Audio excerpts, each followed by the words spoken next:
student-led startups, connect with investors, various internship opportunities. KL, deemed to be university. ముందుగా RTV ప్రేక్షకులకు జై భీమ్.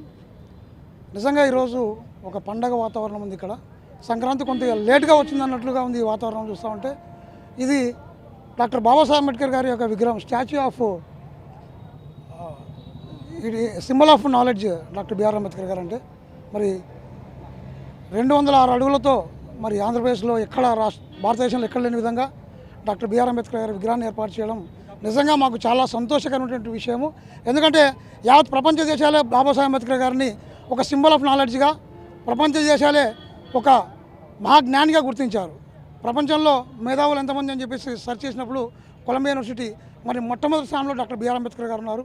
మరి యావత్ ప్రపంచంలో ఎక్కువ విగ్రహాలు ఎవరున్నాయంటే అది డాక్టర్ బిఆర్ అంబేద్కర్ గారివే. మరి అంత ప్రజాదరణ ఉన్నటువంటి, అంత స్ఫూర్తిదాయకం ఉన్నటువంటి వ్యక్తి యొక్క మహానిర్మాణాన్ని ఇక్కడ చేపట్టడం నిజంగా మాకందరికీ కూడా సంతోషం. గౌరవ ఆంధ్రప్రదేశ్ ముఖ్యమంత్రి శ్రీ వైఎస్ జగన్మోహన్ రెడ్డి గారికి మా నిండు మనసుతో కృతజ్ఞత తెలియజేస్తున్నాము. Thank you. ఇది దళితులకు ఒక పండుగ దినంగా, ఎస్సీ ఎస్టీ బీసీ మైనార్టీలకు పండుగ దినంగా మేము తెలియజేస్తూ ఉన్నాము, జరుపుకుంటూ ఉన్నాము. Thank you. జై భీమ్. నంద్యాల జిల్లా మాలా మహానాడు రాష్ట్ర ప్రధాన కార్యదర్శిని. ముఖ్య ఉద్దేశం ఏంటంటే, ఓన్లీ ఎస్సీలు అంటే 61 ఉపకులాలు ఉన్నాయి ఎస్సీలలో.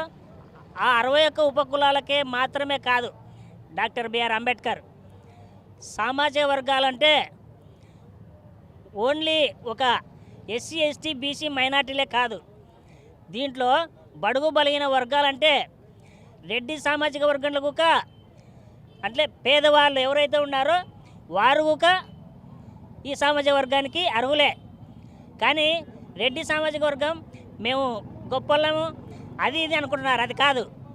బడుగు బలహీన వర్గాలంటే ఎస్సీలలో కాకుండా బీసీ, ఓసీ అన్ని కులాలలో వీళ్ళు ఉన్నారు కనుక, వెనకబడిన తరగతి వాళ్ళు కనుక ఇలాంటి నాయకుడిని ప్రపంచానికి తెలియవచ్చేటట్టుగా ఈ ప్రభుత్వాలు చేసినాయి. కాబట్టి మేము కృతజ్ఞతలు తెలుపుతున్నాము.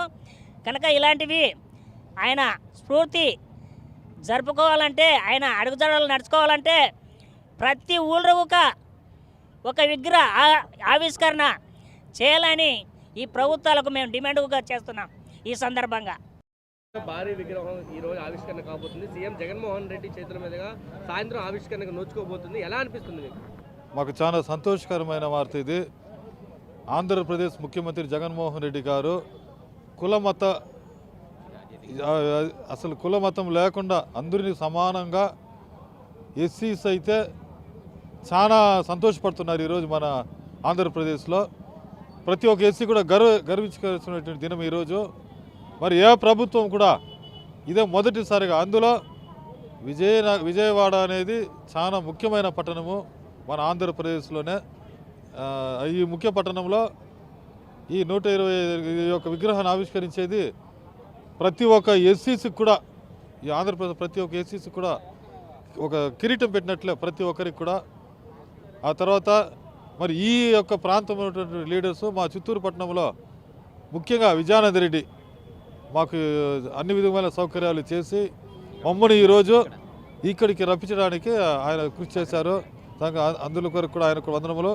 మరి ముఖ్యంగా మీ యొక్క ఈ విగ్రహానికి చూడడానికి మాకు చాలా సంతోషకరంగా ఉంది. మరి ముఖ్యమంత్రి జగన్మోహన్ రెడ్డి గారికి మా హృదయపూర్వమైన కృతజ్ఞత తెలుపుకుంటూ ఈ అవకాశం మీ టీవీ వారికి కూడా కృతజ్ఞత తెలుపుకుంటాను. కడప జిల్లా అన్న మాది, బద్వేల్ తాలూకా. అక్కడి నుంచి వచ్చినాం అదే పనిగా. అంటే విగ్రహం, ఇంత భారీ విగ్రహం ఆంధ్రప్రదేశ్లో మొదటిసారి. ఏ విగ్రహాలు ఇంత హైట్లో లేవు, దేవుడి విగ్రహాలు కానీ ఇతర రాజకీయ పార్టీ నాయకుల విగ్రహాలు కూడా లేవు. అంబేద్కర్ విగ్రహం దాదాపు 125 అడుగుల ఎత్తులో ఈరోజు ఆవిష్కరించబోతున్న జగన్మోహన్ రెడ్డి. ఎలా అనిపిస్తుంది? చాలా గొప్పగా అనిపిస్తుంది. బడుగు బలహీన వర్గాలకు ఆశాజ్యోతి లాంటి ఆశాజ్యోతి ఆయన. అలాంటి వ్యక్తి, గొప్ప వ్యక్తి గారి విగ్రహం ఉండడం వల్ల చాలా గొప్ప సంగతి. ఆయన అంబేద్కర్ గారు అంటే ఒక కులానికి, ఒక వర్గానికి, ఒక మతానికి చెందిన వ్యక్తి కాదు, అన్ని కులాలకు, అన్ని వర్గాలకు చెందిన వ్యక్తి. కాబట్టి అందరూ సంతోషిస్తున్నారు. ఒకే బడుగు బలహీన వర్గాలతో పాటు మిగతా వాళ్ళందరూ కూడా సంతోషిస్తున్నారు. అంటే దాదాపు ఇది రాజకీయ ఎజెండాగా ఎన్నికలు దగ్గర పడుతున్నా కూడా రాజకీయ ఎజెండాగానే అంబేద్కర్ విగ్రహ ఆవిష్కరణ జరుగుతుందంటూ కొంతమంది సోషల్ మీడియాలో మాట్లాడుతున్నారు. దాన్ని ఎలా చూస్తారు? ఇంతకు ముందు కూడా ఎలక్షన్లు అన్నీ చాలా ఉన్నాయి కదా, చంద్రబాబు నాయుడు పీరియడ్లో అప్పుడే 15 సంవత్సరాలు, ఆయన 14 సంవత్సరాలు సీఎంగా ఉన్నాడు కదా, అప్పుడు కూడా రాజకీయాలు ఉన్నాయి కదా, మరి అప్పుడు ఎందుకు పెట్టలేకపోయినాడు ఆయన? పోయినసారి 5 సంవత్సరాలు కూడా ఆయన ముఖ్యమంత్రిగా ఉన్నాడు కదా, ఇదే అమరావతిలో ఇక్కడే, మరి ఇక్కడ కూడా పెట్టొచ్చు కదా, ఇదంతా చేసిండొచ్చు కదా, మరి ఎందుకు చేయలేదు?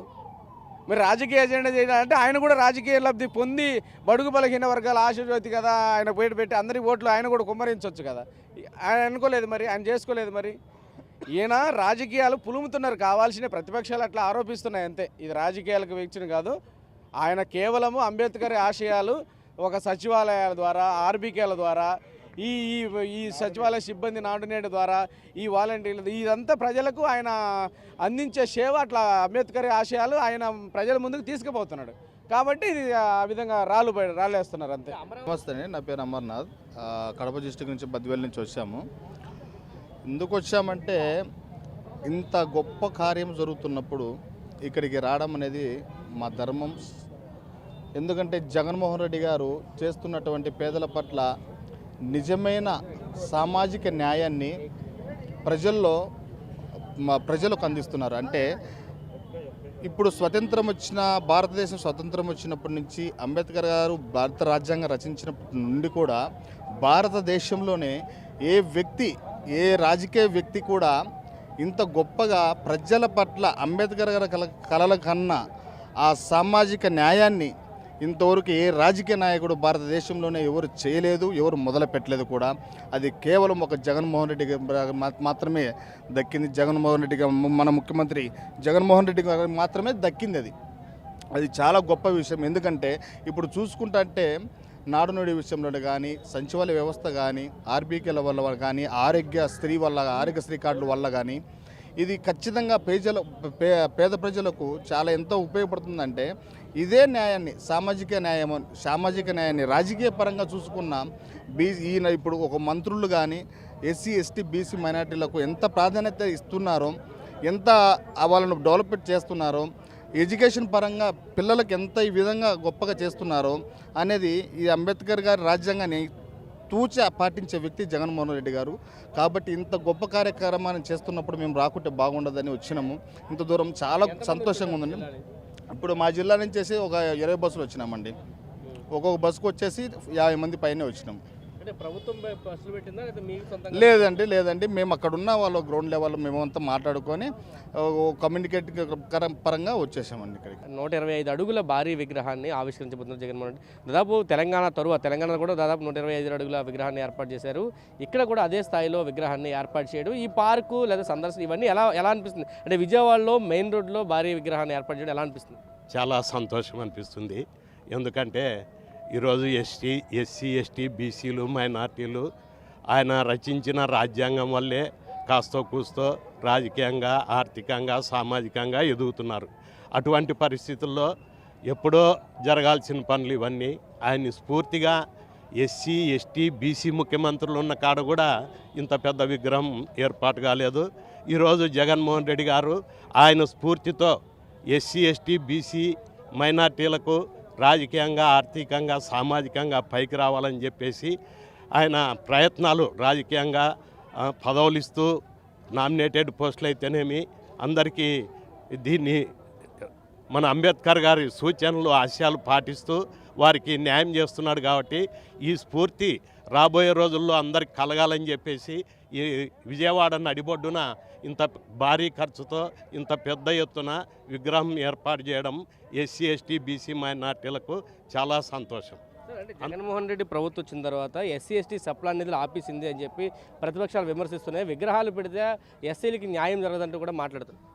వాళ్ళు లెక్కలు తీసుకోమనండి.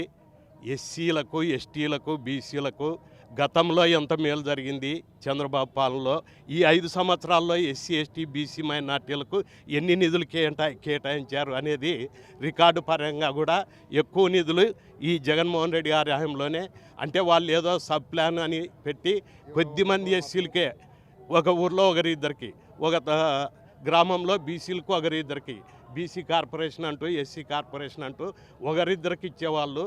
కానీ ఈరోజు ప్రతి అర్హులైన ప్రతి ఎస్సీ మహిళకు ప్రతి ఎస్సీలకు ఈ పథకాలన్నీ ద్వారా అనేక లబ్ధి ఎస్సీ ఎస్టీ బీసీలు లబ్ధి పొందారనేది నిజం. భారతదేశ రాజ్యాంగంలో భారతదేశ రాజ్యాంగానికే రాసి ఆయన భారతదేశంలోనే ఒక ముద్దుబిడ్డగా అంటే అట్టడుగు వర్గాల నుంచి కానీ తర్వాత ఉపకులాల నుంచి కానీ SC ST BC minority total భారతదేశంలో ఏ కులాలకు ఏ వర్గానికి భవిష్యత్ దాన్ని నిర్ణయించి రాసినటువంటి మహానుభావునికి ఎస్సీ వర్గాల్లోనే ఎందుకు పెట్టాలా? నడి రోడ్డున ఇప్పుడు నడి బొడ్డున ఢిల్లీలో కూడా పెట్టేదానికి కూడా అవకాశాలు ఉన్నాయి. అది వాళ్ళు చేయలేకపోతున్నారు కానీ జగన్మోహన్ రెడ్డి చేశారు కాబట్టి నేనైతే జగన్మోహన్ రెడ్డికి కృతజ్ఞతలు తెలుపుతున్నాను. విగ్రహం నడిబొడ్డున విజయవాడలో పెట్టడానికి రాజకీయంగా ఏదైనా విమర్శించేదానికి కానీ ఒక పద్ధతి అనేది ఉంటుంది. ఎస్టీ కాలనీలో వాళ్ళు ఉండాలా, ఎస్టీ కాలనీలో పెట్టాలనేది ఏం లేదు. ఒక మంచి రాజ్యాంగ నిర్మాత భారతదేశ వెనకబడినటువంటి వాళ్ళకు ఉపయోగపడినటువంటి వ్యక్తికి మనకు ఇక్కడ నడి రోడ్డు మీద విగ్రహం పెట్టి దాన్ని ఎస్సీ ఎస్టీ బీసీ మైనార్టీ వర్గాలకు వెనకబడినటువంటి వాళ్ళకు చదువు సంధ్య లేనటువంటి వాళ్ళకు ఈరోజు కూడా దాదాపు 100కి 100% ఎస్సీ ఎస్టీ బీసీ వాళ్ళు చదువుతున్నారు. అంటే ఈ ఉన్నోళ్ళకు అగ్రికులాల వాళ్ళకి కడుపులో మంటే కదా, బాధే కదా. మేము పైకి రావడం వాళ్ళకి ఇష్టం లేదు, మా ఇట్లా విగ్రహాలు ఉండడం వాళ్ళకి ఇష్టం లేదు. అందుకని నేనైతే దీన్ని ఖండిస్తున్నా. ఏదన్నా కానీ రాజకీయ పార్టీ ఏమైనా ఉండొచ్చు కానీ వాళ్ళని స్ఫూర్తి తీసుకొని ముందుకు నడపాలా. 100కి 70-80 మంది ఈ ఉపకులాలు ఉన్నాయి, ఎస్సీ ఎస్టీ బీసీలు ఉన్నాయి, అగ్రవర్ణాలు ఉన్న 10% 11% ఉన్నాయి. మరి వాళ్ళు ఈ వర్గాలన్నింటినీ ఇప్పుడు ఏదో మనసు పుట్టింది జగన్మోహన్ రెడ్డి గారికి, అరే ఇది చేస్తే బాగుంటుంది అనే దానిపైన చేశారు. దానికి కూడా విమర్శించడం అనేటువంటిది మాత్రం భావ్యం కాదు. రాజకీయం ప్రతి దాంట్లో చేయకూడదు. ఇప్పుడు మీరేమన్నారు ఎస్సీ ఎస్టీలకు సప్లాన్ నిధులు అనేది. సప్లాన్ నిధులు అయితే నేను కూడా కాంగ్రెస్ గవర్నమెంట్లో పనిచేశా, తెలుగుదేశంలో కూడా నేను ప్రతిపక్షంలోగా ఉన్నా. ఎస్సీ కార్పొరేషన్ బీసీ కార్పొరేషన్లో ఎంతమంది లబ్ధి పొందినారు గ్రామాల్లో మీరు ఎంక్వైరీ చేయండి. అంటే కాంగ్రెస్ గవర్నమెంట్లో కానీ తెలుగుదేశం గవర్నమెంట్లో కానీ ఇప్పుడు ఎంతమంది లబ్ధి పొందుతున్నారు. పార్టీలకు అతీతంగా ఏ పార్టీ అయినా కావచ్చు, వాళ్ళకి రేషన్ కార్డు ఆధార్ కార్డు ఉందా లేదా, వారికి అర్హత ఉందా లేదా, అది కూడా ప్రతి ఒక్కరూ అర్హత ఉండేటువంటి వాళ్ళు ప్రతి ఒక్కరు కూడా దీన్ని ఉపయోగించుకుంటున్నారు, వాళ్ళు కూడా చేస్తున్నారు. దాన్ని బట్టి మరి రాజకీయం.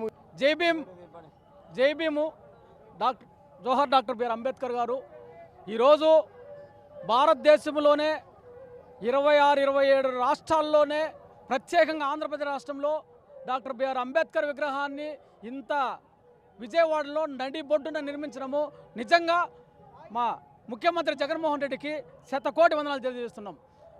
ప్రపంచ విద్యావేత్త రాజ్యాంగ నిర్మాత భారతదేశంనే అతిపెద్ద ప్రజాస్వామ్యాన్ని రచించిన భారత రాజ్యాంగ నిర్మాత డాక్టర్ బిఆర్ అంబేద్కర్ విగ్రహాన్ని ఆయన రచించిన రిజర్వేషన్ పద్ధతి ప్రకారము ఈరోజు ఏ రాష్ట్రంలో లేకుండా ఆంధ్రప్రదేశ్ రాష్ట్రంలో గౌరవనీయులు ముఖ్యమంత్రి వర్యులు అంబేద్కర్ అడుగుజాడల్లో ఈరోజు ఎస్సీ ఎస్టీ బీసీ మైనార్టీలే కాకుండా ఓసీలకు కూడా అందరికీ సంక్షేమ పథకాలు ఆయన రాసించిన రిజర్వేషన్ పత్రం ప్రకారమే పోతున్నాయి.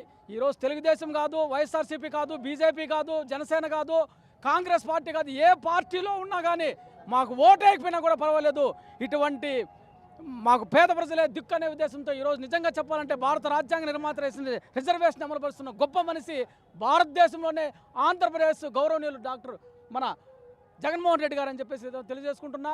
మరిన్ని వీడియోస్ కోసం ఛానల్ ని సబ్స్క్రైబ్ చేయండి, లేటెస్ట్ అప్డేట్స్ కోసం వాట్సాప్ ఛానల్ ని ఫాలో చేయండి అండ్ లింక్ డిస్క్రిప్షన్ లో ఉంది.